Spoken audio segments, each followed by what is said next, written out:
नमस्कार, मैं युधिष्ठिर उपाध्याय। पिछले कई दिनों से चल रहे भारी बवाल के बाद आखिरकार शिक्षा मंत्री धर्मेंद्र प्रधान ने इस्तीफा दे ही दिया है।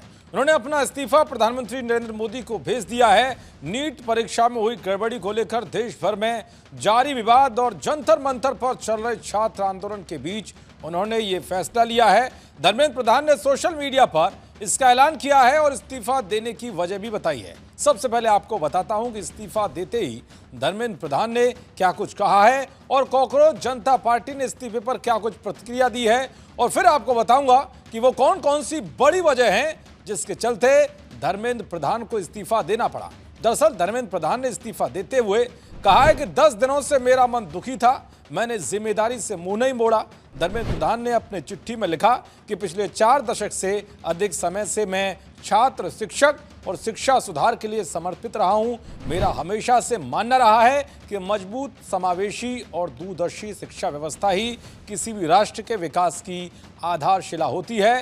धर्मेंद्र प्रधान ने कहा कि 3 मई 2026 को आयोजित नीट परीक्षा में अनियमितताओं की शिकायतें सामने आते ही सरकार ने तुरंत कार्रवाई की।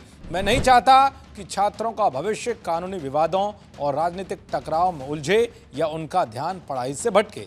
इसी भावना के साथ उन्होंने पद छोड़ने का निर्णय लिया। उन्होंने कहा कि सार्वजनिक जीवन में आगे भी मैं भारत माता, ओडिशा की जनता और देश के युवाओं की आकांक्षाओं को पूरा करने के लिए पूरी निष्ठा के साथ काम करता रहूंगा। तो वह इस्तीफे पर कॉकरोच जनता पार्टी ने कहा है कि कॉकरोच की जीत हुई, लोकतंत्र की जीत हुई। उधर अभिजीत दीपिके ने कहा कि इस्तीफा इस बात का सबूत है कि अगर आप लोग डरते नहीं, अगर आप लोग इस सरकार के सामने नहीं झुकते हैं तो हम किसी का भी इस्तीफा स्वीकार कर सकते हैं। इसके अलावा सोनम वांगचुक ने भी अपनी प्रतिक्रिया देते हुए कहा है कि ये लोकतंत्र की जीत है। साथ ही सोनम वांगचुक ने सीजेपी और जेनजी को बधाई दी है। चलिए अब आपको बताता हूं कि वो क्या क्या वजह है जिसके चलते धर्मेंद्र प्रधान को इस्तीफा देने के लिए मजबूर होना पड़ा।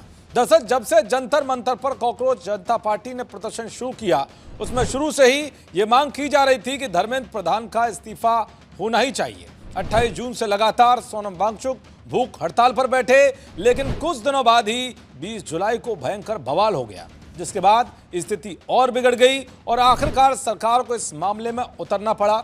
सरकार इस मामले पर अचानक कैसे गंभीर दिखाई दी, इसका अंदाजा इसी से लगाया जा सकता है कि 2 वरिष्ठ मंत्रियों ने इस मामले को सक्रियता के साथ देखा। पीएम मोदी की ओर से 2 बार वीडियो संदेश जारी किया गया और छात्रों को आश्वासन दिया गया। यही नहीं बल्कि मंत्रियों की मौजूदगी में सोनम वांगचुक का अनशन तोड़वाया गया। इसके अलावा एनटीए के 47 अधिकारियों को बर्खास्त कर दिया गया। लेकिन इसके बाद भी विवाद नहीं थमा, बल्कि धीरे धीरे पूरे देश में प्रदर्शन शुरू हो गए। बिहार में बवाल इतना भड़क गया कि पुलिस और प्रदर्शनकारी आमने सामने आ गए, पत्थरबाजी की गई, पुलिस की गाड़ियां तोड़ी गई, जिसने सरकार के आगे एक और चुनौती खड़ी कर दी। सरकार को लगने लगा कि यह बवाल अगर पूरे देश में भड़का तो माहौल और खराब हो जाएगा, देश की सुरक्षा खतरे में पड़ जाएगी। विपक्षी दल भी लगातार धर्मेंद्र प्रधान के इस्तीफे की मांग कर रहे थे और संसद में इस मुद्दे पर गतिरोध बना हुआ था। यानी कि नीट परीक्षा लीक विवाद को लेकर बढ़ता राजनीतिक और जन दबाव धर्मेंद्र प्रधान के इस्तीफे की बड़ी वजह बना। और 12 साल बाद पहली बार ऐसा हुआ कि जब सरकार के किसी मंत्री को इस्तीफा देना पड़ा। तो इस तरह से कई बड़ी वजह सामने आई, जिसकी वजह से धर्मेंद्र प्रधान को इस्तीफा देना पड़ा। अब देखना यह होगा कि इस्तीफे के बाद ये बवाल खत्म होता है या नहीं, या प्रदर्शन जारी रहता है। देखते रहिए जी न्यूज़। नमस्कार।